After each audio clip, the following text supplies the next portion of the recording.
All right, folks, this is Xeric, and I'm here to do a little theorizing on how Pokemon Violet and Scarlet's co-op might work. Because this is one of the things I'm most curious about with the upcoming generation. Like, the whatever the gimmick is, I honestly just don't care.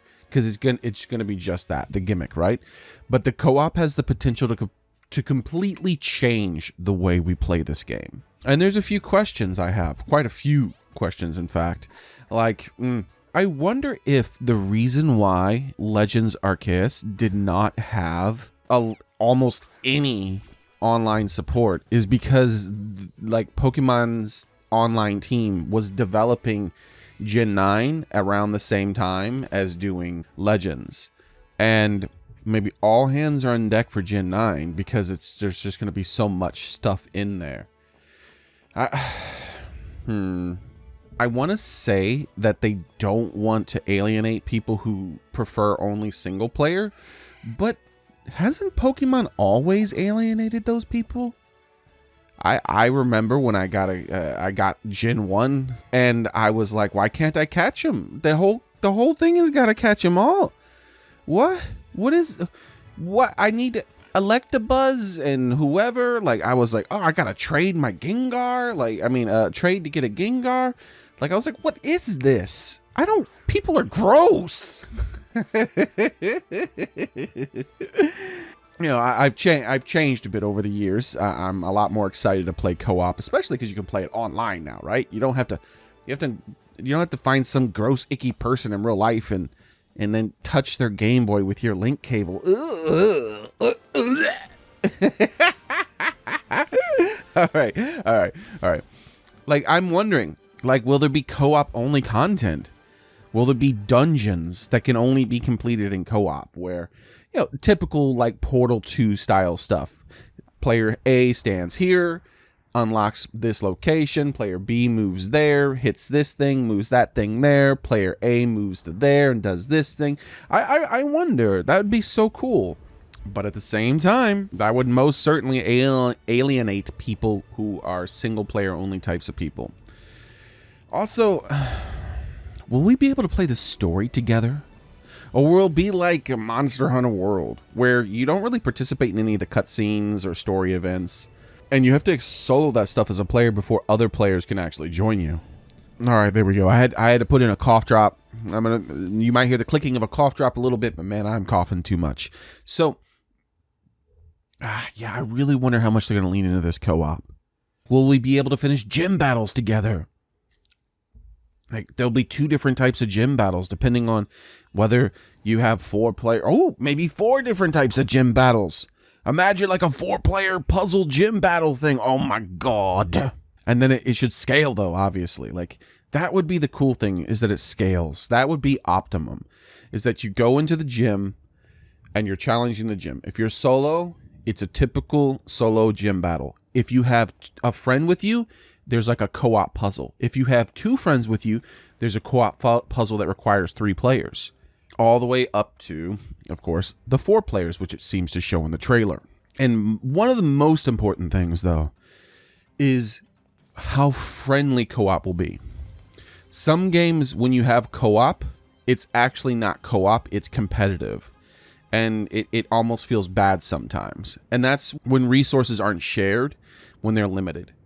For example, a really friendly co-op would be, I'm adventuring and I spot a shiny and I'm like, oh my god, it's a shiny cat. It's the greatest thing in the history of the world. And my friends come running over and we all capture the cat together and we all have a shiny cat. Yeah, I know that kind of doesn't make sense from a video game from a real life standpoint, but it's a video game.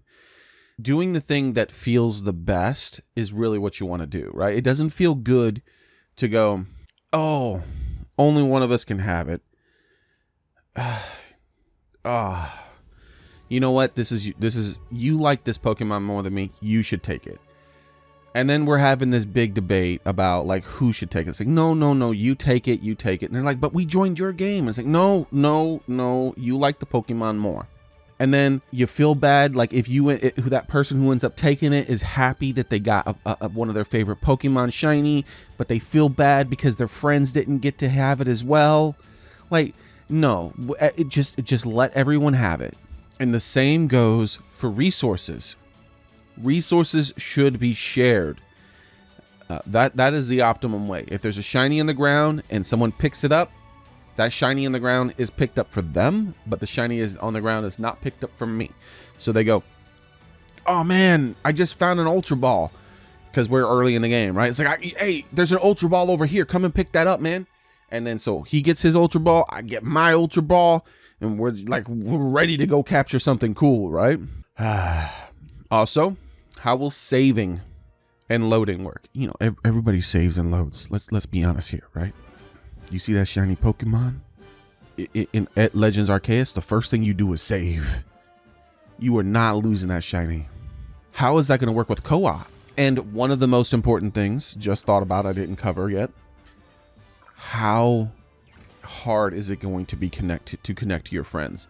I just recently started doing that Dynamax Adventures, and it took like 20 minutes to figure out how to connect to people. Like, I didn't understand how I was supposed to connect with my viewers and do it. I was putting in the code. They were putting in the code. They didn't even know where they were supposed to put in the code at first. And I think one of us wasn't actually online at the time or something. Like, it was very complicated and hard to figure out. Even though it was sort of simplistic, it was unnecessarily complicated at the same time. Whereas most games, you want to play with friends. You just say, hey, I want to play with a friend. You pull down a list, you click on your friend's name, and they're invited. Or you're like, hey, I want to play with a friend. I see that they're online. I pull on the list. I see they're online. I request to join their world. Anyways, there are a lot of questions, as you guys can tell, about how this co-op will work. And I really hope they cover this soon, because this is one of the biggest game changers, depending on how they implement it. So let me go over the extraordinarily tiny amount of information they have on this, by the way. A deeper experience with multiplayer gameplay. Pokemon Scarlet and Violet allow multiplayer gameplay with up to 4 players. Along with series staples such as trading and battling Pokemon, you will be able to explore the various locations of the region in these games with other players. You can discover new Pokemon and explore unfamiliar areas with your friends and family, opening the door to an adventure more precious and fun than ever. That's all we have. That is literally all we have. That's all we know. That doesn't mention like the gyms or anything. It just says exploring the regions. It said, no, exploring the region. The region is the name. Like the Galar region. That's an entire region. So does it mean the whole map? Does it mean the gyms and the dungeons and everything? I don't know. How far will we be able to walk away from each other? In the trailer, it looks like they just go 4 different ways and then they don't touch each other ever again. Oh. Anyways, that's going to be it. That's going to be it for today. Let me know if you have any questions that I didn't ask, because I need, or if you found some other resources where they go into detail at all about this. If they talk about this anymore in the future, I'll be sure to cover this for sure, because this is the thing that I think is going to be the biggest hook, the biggest key to this game right here. So thank you all for watching. I appreciate it. Be sure to like, comment, and subscribe, and all the other things that you're supposed to do. This is Xeric, and I'm out.